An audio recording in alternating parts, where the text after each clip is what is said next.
Yo, what's going on, my VVOGs, my Omi homies, my fellow master collectors, and everybody else on YouTube? It's your bromie, the Gale, back at it again with another VV video. Let's get it.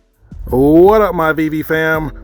So, I just got done watching an interview with VV Magic and David Yu himself. A very good interview. There was a lot of nuggets in there, and in this video, I'm going to play a few clips from that interview, and then we're going to talk about it. And once you finish watching this video, if you haven't already, be sure to check out the whole interview over at Veve Magic's channel. I'll leave a link in the description. And with that, let's get into it. The utility side of things is something that we are going to look at very, very carefully this year. Now, this year, when I talked about Q1, Q2, as you know, we had a huge milestone we had to achieve, and we were under a lot of pressure to execute these. And we're going over one of the speed bump, and we got a number more to come up, because coming up is all about experience. Like you mentioned, what else could I get out of these, and what is the afterlife of these NFT apart from some people are buying it to have fun with it, reading experience. Some people are buying it to have that AR because they love the characters. They want to be part of that story. We wanted to go further much more. And without giving it away too much, we really thinking, the afterlife of these things that our fans and users have purchased. What else could we be giving back? Like you say, some exclusive events, some exclusive airdrops by holding on to these. Just like any other way you click things, we want to try to give that experience from the physical into the digital. Yes, sir. So that was music to my ears when I first heard that. That is huge. Utility is a buzzword in the NFT space, and especially within the Veve community specifically. And that is great to hear that David Yu and company is thinking of the future of these NFTs. I know they've told us multiple times that these are just digital collectibles, but when I heard that, I thought of what I used to think of when I first joined Veve, just all of the possibilities that can come with these NFTs. I'm in the Backhouse project, if you know about that, and that is strictly utility based, and they have a lot of my attention because of that. And to hear that Veve NFTs may or possibly will have utility in the future, that is super bullish to me. Like, I already love my Veve collectibles, but if holding them is going to give me airdrops or access to exclusive events or whatever else in the future, that is going to put Veve over the top. That is one of my main concerns or questions when it comes to Veve collectibles. Like, are these just going to stay collectibles, or are we going to be able to use them in a metaverse or be able to get into an event because I'm holding something? So that was major for me. Man, and I'm looking forward to seeing what else they produce. So with that, let's move on. The Web3 space is definitely something every IP company is looking into. The more the better. And I always talked about, people ask me, what do you think of your fear with your competition? It's not really about one company owns everything and owns the whole industry. It's about everyone come together and foster this nascent industry. It is still very, very new. You'll never have one trading card company or one type of console gaming system. You're always going to have multiple, and it's having that that's where you're going to foster and grow new users. And this is part of what Q3, Q4 for us is. We talked about on our roadmap is that we want to be in front of users' face and acquire users in mass market. And the Comic-Con is a perfect example. Decon's another one. We do want to ensure that we cornerstone these events to get mass market users. So basically what David is telling us is that there are almost every company who's smart is looking into the Web3 space because they recognize that it's the future and it's not going anywhere.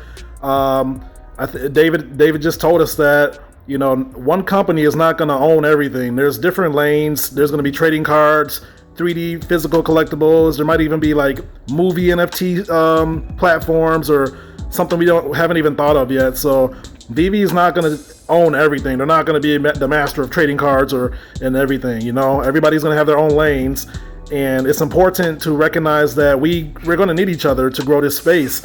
There's no point of, you know, Veve fighting with Hero fighting with the Back House fighting with Quid.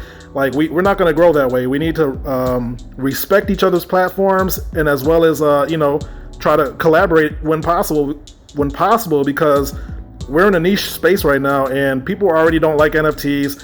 You know, every time I go on Reddit and stuff, people call it a scam or that they're harmful for the environment.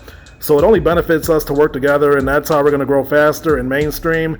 But David also tells us that in Q3 and Q4, they're probably going to ramp it up in terms of marketing. They're already partnered with Marvel, you know, at Comic-Con on the 21st of this month. That's pretty huge. You know, they're sharing a booth with Marvel. That's no small feat. I know we're kind of spoiled, so we're like, okay, yeah, whatever. But that's pretty huge for a small company like Veve. I mean, a new company like Veve. But you know, they've been at Comic-Con, and he just told us that they're trying to cornerstone the NFT space, right? They're trying to get ahead of everybody. They're trying to remain the running giant. I think they're the only platform with all these IPs. They got DC and Marvel on the same IP. They got Disney and everything that comes with it. They got independent artists. They got one-of-ones, possibly Banksy, Marvel Comics, what have you. So Veve is on the path to becoming a mainstream household name if they can keep up the momentum and ramp it up. And I have no doubt that they'll do that. That's why I'm here. That's why I've been here. That's why I'm going to be here. So that's also bullish. Very bullish. So let's move on to the next topic. Yeah, totally. I did have a phone call with one high executive this morning, quite early in the morning, and he described it as you guys got so much happening. I won't say what's happening. Obviously, we share with our partners. We've just got so many things we're building behind it. It will never be really complete, and there's just so much more immersed we want to deliver. And what we have done, learned from our mistake was, and we want to continue to do this, is that we want to under-promise and over-deliver. So a lot of the things that we are no longer telling our fans, hey, you know, this is what we're going to be doing, and then end up having fans being disappointed because we were a bit slow, the testing didn't go to plan, and so on. You know, we like any human, we do make mistakes, and they are always time sensitive in these matters. And we do hear our fans. And you have to keep in mind, my job and Dan's job is not just a day-to-day operation where we are very hands-on, but we are thinking where it's going to be in 4 or 5 years. So some of the technology we're embedding into what we're doing now, it's also about future-proofing it. And these digital assets, how they're going to interact in the future, whether in games. You know, we talked many times in our earlier AMA is that our vision of the whole where the world is in these digital assets is they will be interactive, they be interruptible, they have a lot more. I mean, our dreams are never going to stop beyond that, and the afterlife of these things. So we've got a lot more we're focusing on, and then, you know, we're going to get onto these things. And as we develop more and more features into the app, I think you understand what we are trying to connect the whole thing together. There's a lot more to come. So as I've suspected, along with many other Veve OGs and newcomers, Veve is just getting started. We are just scratching the tip of the iceberg and when it comes to the NFT space. And Veve more specifically, I think they have a lot up their sleeves that they're not telling us. And they're not telling us for a reason, because They want to under promise and over deliver. They've seen what happens when you promise stuff like cash out in Master Collector program and Omi utility program, and then don't deliver, within months of the original date. The community just gets upset. So I think they're holding a lot back, and we are going to be pleasantly surprised when they find it, when the time is right.